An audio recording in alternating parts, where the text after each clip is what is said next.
दोस्तों, बचपन में की गई गलतियों के कारण अगर आपका औजार कमज़ोर और पतला हो गया है तो इस वीडियो को अंत तक ज़रूर देखें, क्योंकि इस वीडियो में मैं आपको औजार को मजबूत और मोटा करने का एक ज़बरदस्त नुस्खा बताने जा रहा हूँ। तो चलिए शुरू करते हैं।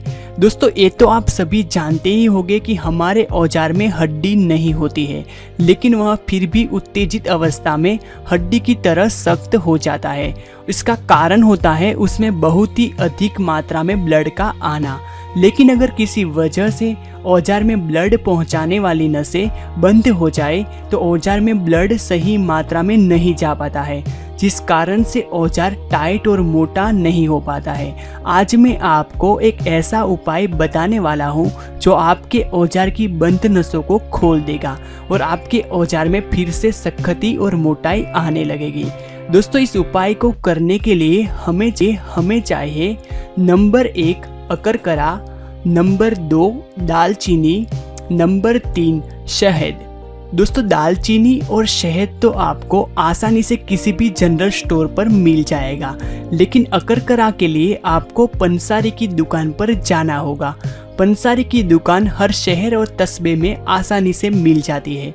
नुस्खा बनाने का तरीका। दोस्तों, आप दालचीनी और अकरकरा को अलग अलग लेकर उनको कूट कर उनका पाउडर बना लें।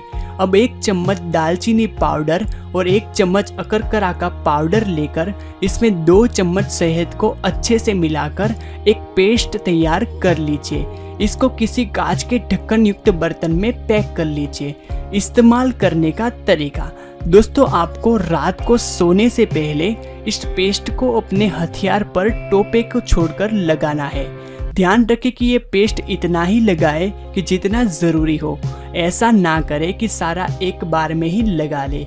जितना पूरे औजार को कवर कर ले उतना ही लगाए और ऊपर से एक पान का पत्ता बांधकर सो जाए। सुबह उठकर ये पत्ता खोल दे और अपने हथियार को गर्म पानी से धोकर साफ कर ले। दोस्तों, इसे आपके औजार की बंद नसें खुल जाएगी और वह एक 16 साल के जवान की तरह मजबूत और लंबा हो जाएगा। तो दोस्तों, आज की इस वीडियो में बस इतना ही। अगर पसंद आए तो इस वीडियो को लाइक और इस चैनल को सब्सक्राइब करना ना भूलें।